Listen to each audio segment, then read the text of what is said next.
So previously we featured the BMW E90 325i, and today we are picking up our E90 review with this, a 323i, which basically runs on the same 2.5 litre engine as the 325i but detuned, 290 horsepower and without the M Sport trim. Now, as you watch this video, I'm going to tell you why, of all variants of the E90, the 323i here is actually my favorite. And well, I've spent a couple of days behind the wheel of this car compared to the 325i earlier, in which I drove for a comparatively shorter period of time. And just let me say this has been, I would say, one of the most fun cars I have driven in a long time. This car resonates with me at a level almost as much as the E39, and this is not a joke. In fact, this is something I've not mentioned before, but there was one point in time I was this close to buying an E90 323i before I scrapped that idea and went ahead to buy my E39. Now, the interesting thing about the E90 and the E39 is this: I've always had a liking for the E90 facelift. I'm not such a fan of the E90 pre-facelift, but I really like the way how BMW refined the E90's design for a facelift model. And later on, I discovered that the E90 and the E39 were actually designed by the same person, which is Joji Nagashima. Which is why I looked at the two cars side by side and realized that actually there are a lot of common themes between the E39 and the E90's exterior design, that when you look at the cars from side by side, you see that, hey, okay, these two cars came from the brainchild of the same person. Now, back then when I was shopping for my car, I did consider the E90 because it was a more modern product than the E39, and at the time my kids were young, so the fact that the E90 had ISOFIX also factored into my consideration, and the fact that E90 also doesn't drive half bad. And in fact, now having experienced this 323i for a good few days courtesy of Tana, I would say that this is such a nice car to drive. Now, there are some flaws, of course, which I will get into later, but oh man, I really love the sensations that this car gives when I'm behind the wheel. Actually, I like the 323i even more than the 325i for a couple of reasons. One, you see, the E90's base chassis design, right, configuration is already very sporty. Now, with the M Sport setup in the 325, what you get is, well, an already sporty chassis that is made even sportier, even firmer. But here in the 323i, with softer springs, softer absorbers, what you get is that you still have that stiff body shell, but with a more pliant suspension. It soaks up the undulations. The ride is, I would say, pretty plush, pretty comfortable. Now, the highlight of the E90's driving experience as far as the 323i is concerned really is the 6-cylinder engine. And here I reiterate my point: if you are shopping for an E90, pay no attention to the 320i, because that variant, it's not worth your attention. See, the thing is, when it was brand new, the 320i versus the 6-cylinder models, yes, there is a big price gap. But now, here in the second-hand car market, when the amount of money you would spend on a 320i versus a 323i is not going to differ by much, you might as well spend a bit more and go for the larger engine option, where you get this fantastically smooth 6-cylinder powertrain, and I mean it is buttery smooth. You see, the 325 does give you more power, but somehow I feel the 323 here, it pulls more smoothly.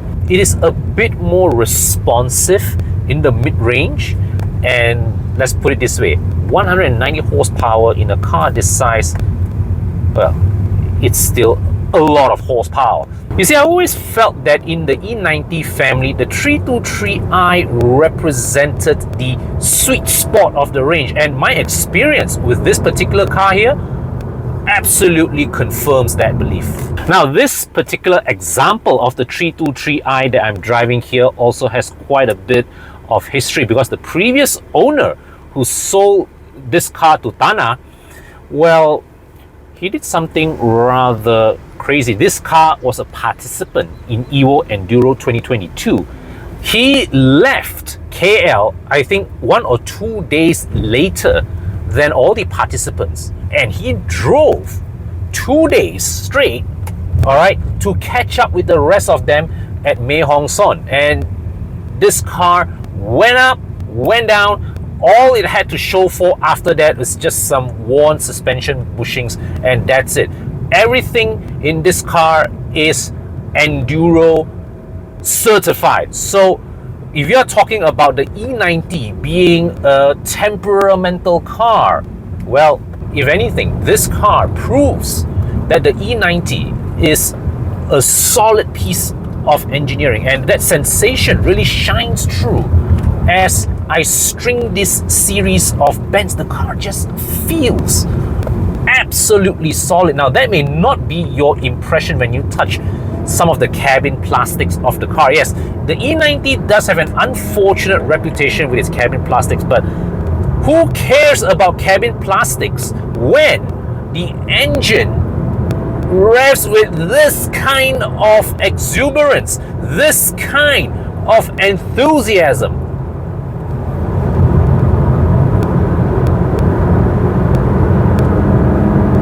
My God, this engine is just such a delight to rev. Now, Tana told me that this car is fitted on slightly wrong tire size, and that does affect its handling a bit. Right, there's a slight sense of uncertainty when in terms of directional stability, but the thing is that, right, there is still a rich amount of feedback that comes back from the chassis through the steering wheel, through the seats, through the pedals, right? The feeling of driving this car is one of very intimate interactions. And really, the kind of feedback that comes through the controls is of such vividness that this chassis engenders absolute confidence on the driver's part. Now, I know I said when reviewing the 325 that the F30 represents the better all-rounder car for daily use, but I would say that the 323i here is a pretty satisfying car in its own right, and it is infinitely more engaging than any variant of the F30 that you can think of. I just love that sense of intimacy that I enjoy with the way the chassis communicates with me. The amount of interaction, oh man, it's sublime. It's that I drive this car, this car feels like an extension of my body, and not many cars give that kind of feeling. And the thing is that right now, after experiencing this for the last couple of days, I am really tempted to get one for myself also.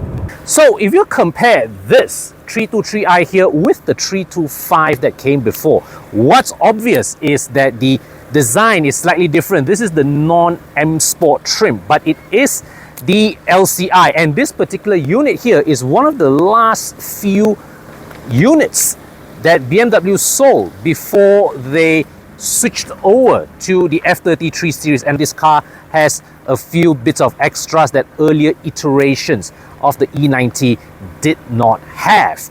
Now, from a design standpoint, this facelifted non-M Sport version of the E90, appearance-wise, it's my favorite. It's just about nicely understated. So now, as I mentioned before, the E90, like the E39, was designed by Joji Nagashima. And one thing I will have to say about Nagashima's work is that he has a knack when it comes to sedans in getting the proportions right. And this non-M Sport version in its facelifted configuration, to me, this is the E90 in its best appearance. So here at the back, this non-M Sport rear, just like the front, has a very understated look. Now, in Malaysia, BMW sold this non-M Sport configuration of the E90 as either the 323i or the 320i. How to differentiate between the two? The tailpipes. The 323 had twin tailpipe configuration, whereas the 320i had a single tailpipe configuration. When they redesigned the car for the LCI, BMW made more drastic changes to the rear. Even the shape of the tail light is subtly altered, and I like this design much better than that of the pre-facelift. The pre-facelift looks a bit kind of unfinished, but this one, it's gotten it just nice. Now, this particular unit of the E90 is a final run-out version before BMW phased this out in favor of the F30. There are a few special touches in this car. Firstly, when you open the door, you'll notice that the side sills have the edition wording on it. Now, this is even more rare stuff compared to the popular M Sport door sills that many owners like to retrofit into their cars. Because at this time, BMW sold the 323i as what they call the exclusive edition with a few enhancements. This car here has an all-black interior compared to the two-tone car 325 that we tested earlier. So appearance-wise, not so striking. But you do get a excuse me, please, in the back. You do get a high-grade iDrive system.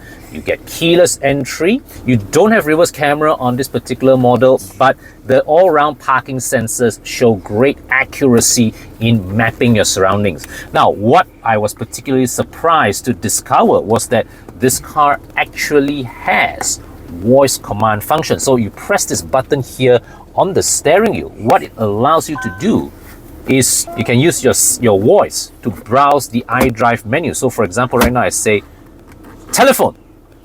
Address book.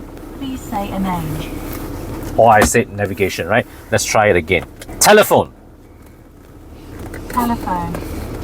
Okay, let's try another one.